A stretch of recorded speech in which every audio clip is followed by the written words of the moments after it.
Cześć, witam Was Energik w kolejnym odcinku To było grane Console Edition. Jeżeli oglądaliście Enerflasha, no to wiecie, że dzisiaj przygotowałem dla Was Asura Wrath od Capcomu. Absolutnie epicka gra. Jeśli pomyślicie o jednej grze, takiej najbardziej epickiej, gdzie wydarzenia były na skalę kosmiczną, wręcz rozbuchane do granic możliwości, to Asura Wrath to gra, która mnoży te wydarzenia razy 10. Jest to tak... A dobra, to powiem później. Historia opowiada o jednym z bogów, którzy walczą z takim zepsuciem, które się nazywa Goma. No i właśnie ten tytułowy Asura zostaje wrobiony w morderstwo imperatora. No i zostaje, tak myślą, że go zabili, ale on tak naprawdę przeżył.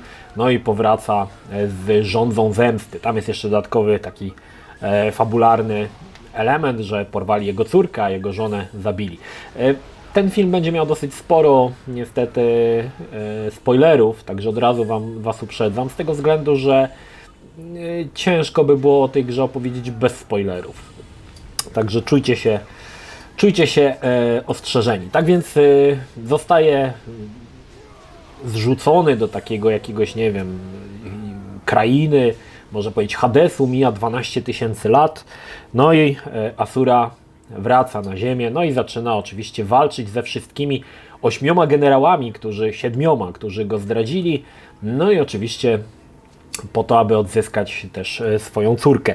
Historia jest dosyć fajna i tutaj trzeba przyznać, że jest tutaj dużo elementów buddyzmu i hinduizmu, ale jest ona dosyć złożona i trzeba tam faktycznie trochę się w to wgryźć, bo nawet posiłkować czasami może i Wikipedią, bo nie jest to rzecz prosta do ogarnięcia, aczkolwiek muszę przyznać, że historia jest naprawdę w porządku. Ale wspomniałem o tej epickości. Ogólnie gra jest...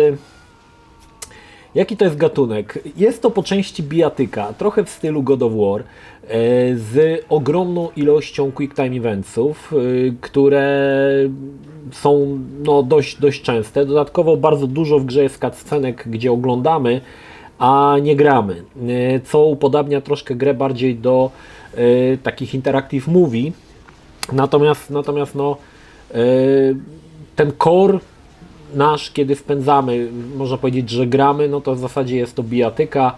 Asura może atakować z pięści, ale może też strzelać. Wszystko powoduje to, że wszystkie wydarzenia, czy tam działania, które podejmujemy, powodują, że napełnia się taki specjalny licznik, czy też pasek niebieski, i gdy napełni się ten pasek, wykonujemy super cios, który tak naprawdę prowadzi do popchnięcia fabuły do przodu. Gra się składa z epizodów, a każdy epizod składa się z 2 części. Gra ma właśnie taką fajną budowę jak chińskie bajki, anime, gdzie mamy po prostu podzielone na epizody. Po każdym epizodzie mamy tam podsumowanie, na końcu każdego epizodu mamy zapowiedź, co będzie w następnym i tak dalej. Także jakby to się ogląda jako serial, tak? W każdym razie gry są podzielone właśnie na takie epizody, a te jeszcze dzielą się na 2 cząstki, że tak powiem, 2 części epizodu. Wspomniałem o tej epickości. Podejrzewam, że wielu z Was nie grało w Asurę, bo nie była to popularna gra i dzisiaj sama gra jest dosyć droga i z ciekawości sprawdziłem sobie teraz może się zmieniło, w momencie kiedy sprawdzałem, na Allegro jest jedyna kopia za 300 zł, która nawet nie jest angielska, jest chyba francuska albo niemiecka i poza nią w zasadzie na PlayStation 3 Asury nie dostaniecie. Na Xboxa chyba jest łatwiej ją zdobyć. No ale wspomniałem o tej epickości. No właśnie, Capcom podszedł do tematu w taki sposób, żeby pokazać walki na skalę kosmiczną. Coś, czego jeszcze nie było. I faktycznie na samym początku już, gdy spadamy z naszej bazy, która jest gdzieś na orbicie, w kierunku Ziemi, atakując statki obcych, których są dziesiątki, strzelamy, tam wszystko wybucha, to wszystko się dzieje w absurdalnych wręcz, można powiedzieć, skali, no to pokazuje właśnie, że to jest właśnie ta epickość, która tak naprawdę z epizodu na epizod jest coraz większa i to jest w ogóle ciekawe, że twórcy miejscami już pokazali tak ogromne i potężne rzeczy, że potem bardzo ciężko było im to przebić, tak? Więc jak już działo się już takie rzeczy, że już po prostu łeb eksplodował, to potem na przykład, nie wiem, wszystko było w czerni i bieli albo coś takiego. Także to jest ogólnie sama ta epickość, jak ktoś napisał pod NR Flashem, że jest to, ta sama ta epickość go bardzo zmęczyła i to faktycznie z tym się zgodzę, że ta epickość w tej grze zaczyna strasznie męczyć, bo tego jest po prostu za dużo, tego jest po prostu absolutnie za dużo i to wszystko jest tam, ale tak jak mówię, to co zobaczycie w tej grze, nie zobaczycie w żadnej innej grze. Mamy na przykład przeciwnika, który zaczynamy, jest troszkę od nas większy, a kończy się, że on jest wielkości planety i w którymś momencie wykonuje on cios, jest wielkości planety, nad ziemią się unosi, taki grubas i tak palcem go miażdży, nie? Naszego bohatera, tę Asurę, nie? I on oczywiście tam ale zawsze, to jest zawsze w tych chińskich bajkach, że już jest tam na wykończeniu, ale jeszcze zbiera ostatnią po prostu energię i tam ich się, włosy mu się zapalają i po prostu jeszcze go tam potyra. Także tutaj cały czas mamy z taką sytuację. Każdy w zasadzie boss to jest moment, kiedy już jesteśmy, bo już jest koniec, już nie damy rady. I nagle on się tam jeszcze i tam zaczyna go jeszcze tyrać i oczywiście wygrywa. Także jest, można powiedzieć, że czasami to śmieszy, że każdy boss jest właśnie oparty na tej samej zasadzie. Sama postać to jest w ogóle też ciekawa, bo rzeczy, które się dzieją, to są może na przykład dla Japończyków bądź innych nacji może to jest normalne, ale to co się tutaj dzieje, że Asura czasami ma 6 rąk, mu wyrasta, innym razem mu obcinają w ogóle ręce i nie ma rąk i walczysz na przykład z bossem bez rąk, tylko przy pomocy nóg, także takie rzeczy się tutaj zdarzają i są naprawdę, znaczy czasami może nam się wydawać, że to jest głupie, tak, ale w momencie kiedy się w to gra, to naprawdę to, znaczy nie mogę powiedzieć, że ma ręce i nogi, bo dla nas nie, ale ta epickość przyjmuje jakby tutaj kontrolę i faktycznie gra się w to dobrze, że jesteśmy ciekawi, co będzie dalej. Jedną z moich ulubionych walk, bo w zasadzie w dużej mierze w połowie gdzieś gry, sama gra się właściwie składa tylko z walk z bossami. Jest pojedynek na Księżycu, gdzie koleś używa kilkudziesięciokilometrowego miecza, więc tutaj też mamy takie sytuacje. Jakkolwiek to głupio brzmi, ale to, czego jesteśmy świadkami, ja nie przypominam sobie, żeby była jakakolwiek gra, która mogłaby tą rozbuchaną akcję przyćmić. Nie było takiej gry, która by była bardziej epicka niż Asura Wrath. Ta gra jest po prostu, Capcom pocisnął w taki sposób, że ciężko by było to przebić. Chociaż tutaj też miejscami zaczyna się to jakby ocierać już o śmieszność, ale jeżeli oglądacie anime, no to tam te akcje są chyba dosyć popularne, jakieś takie epickie, szczególnie jeżeli to są jakieś, nie wiem, gry, znaczy anime, nie wiem, z jakimiś tam wojownikami typu Dragon Ball, to pewnie te pojedynki też wyglądają podobnie, może nie mają skali kosmicznej, ale też są niesamowicie rozbuchane, także tutaj mamy to samo, tylko że w skali kosmicznej wręcz.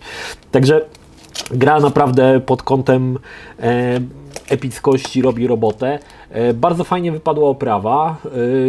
Twórcy oczywiście wykorzystali chyba silnik, który był w Street Fighterze 4, dzięki czemu bardzo fajnie stworzyli postacie, ich animacje, samo prowadzenie kamery, same cutscenki, które są liczone w czasie rzeczywistym, są naprawdę dobrze wykonane i tutaj ma się faktycznie wrażenie, że oglądamy jakieś dobre anime. Te ujęcia kamery są naprawdę... I powiem Wam, że gdy pierwszy raz grałem w to, a grałem w to na PlayStation 3, pamiętam, że byłem niesamowicie zdziwiony, że ta gra w ogóle na PS3 działa, że to w ogóle dało radę na takiej konsoli coś takiego pokazać, bo to, wiecie, ta epickość, może ona nie była jakoś specjalnie mocożerna, ale te postacie, te efekty, to wszystko, no to naprawdę robiło wrażenie. Oczywiście kosztem było to, że gra no nie miała zbyt stabilnego klatkarzu i chrupało tam na lewo i prawo, jeżeli chodzi o klatki na sekundę. Moim marzeniem jest zobaczyć tą grę w 4K w 60 ramkach, na przykład na PlayStation 5. To by było po prostu niesamowite. Wiem, że gra na Xboxie jest we wstecznej kompatybilności, ale niestety nie ma nic poza chyba bardziej stabilnym klatkarzem, który jest około 30 klatek na sekundę, to jest stałe 30 ramek, a nie jest 4K ani 60, natomiast wersja na PlayStation 3, no to bardzo często z te 30 klatek to jest w sferze marzeń, że tak powiem. To, dlaczego gra nie była też popularna, to to, że twórcy wycięli bardzo dużo z gry kontentu i mam na myśli bardzo dużo. Można powiedzieć, że 1/3 gry została z kontentu z płytki wycięta i trzeba było kupić sobie dodatkowe DLC-ki, aby poznać zakończenie. Co ciekawe, te DLC-ki dzisiaj, bo to był ostatni, taka mała ciekawostka, to był ostatni DLC, jaki kupiłem i zarazem chyba 4. albo 5. DLC w życiu, jaki kupiłem. A kupiłem dlatego, że już się obawiałem, że zamkną sklep PlayStation 3 i nie będę miał okazji. I to kosztowało grosze, bo tam za wszystkie te dodatki chyba zapłaciłem 23 zł, także to nie jest jakiś tam wysoki koszt, ale w momencie, kiedy gra się pojawiła, no to te koszty były jednak wyższe. Natomiast DLC-ki, są takie DLC-ki, które są jakby wydarzeniami pomiędzy epizodami, czyli na przykład mamy epizod 15 i 16, a DLC jest epizodem 15,5.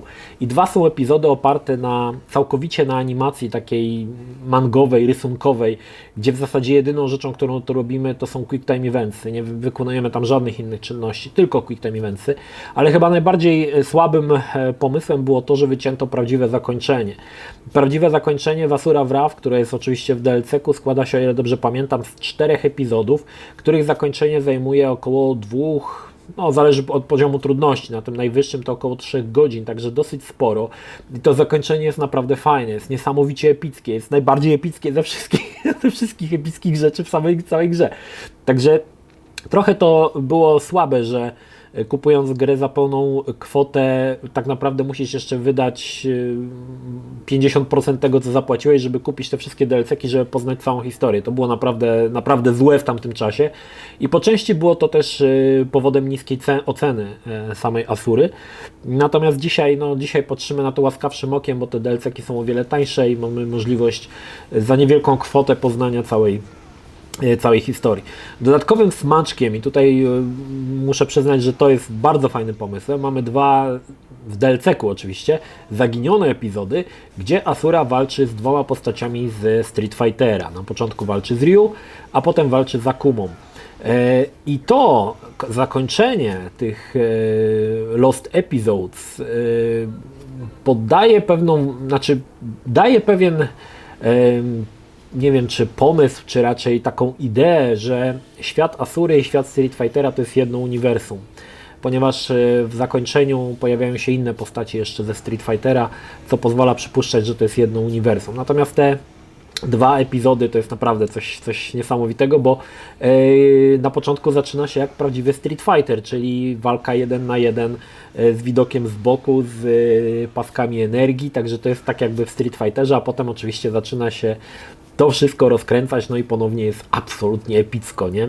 Przede wszystkim, no właśnie, każdy ten epizod, czy to DLC, czy nie, to ma na celu po prostu zrobienie tak potężnej rozpierduchy, jakiej jeszcze w życiu nie widziałeś, a najlepsze jest to, że z każdym kolejnym epizodem twórcy starają się jakby podnosić tą poprzeczkę, co wydaje się miejscami niemożliwe, nie? No bo jak zrobić coś bardziej epickiego niż przeciwnik wielkości planety, który miażdży cię swoim paluchem? Jak coś takiego przebić? No a tutaj Capcomowi się udawało to kilka razy, także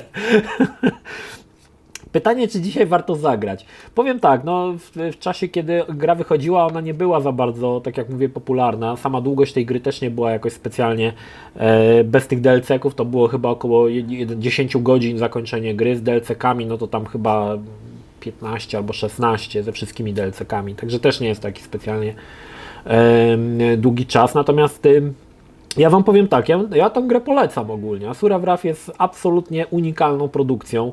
Jasne, mało tu gry, dużo oglądania, dużo quick time eventsów, ale to nie jest ważne. Chodzi o samą tą epickość, o samą tą historię, która jest pokazana w taki sposób, w jakich historia jeszcze nigdy w grach nie była pokazana, tak rozbuchana oczywiście.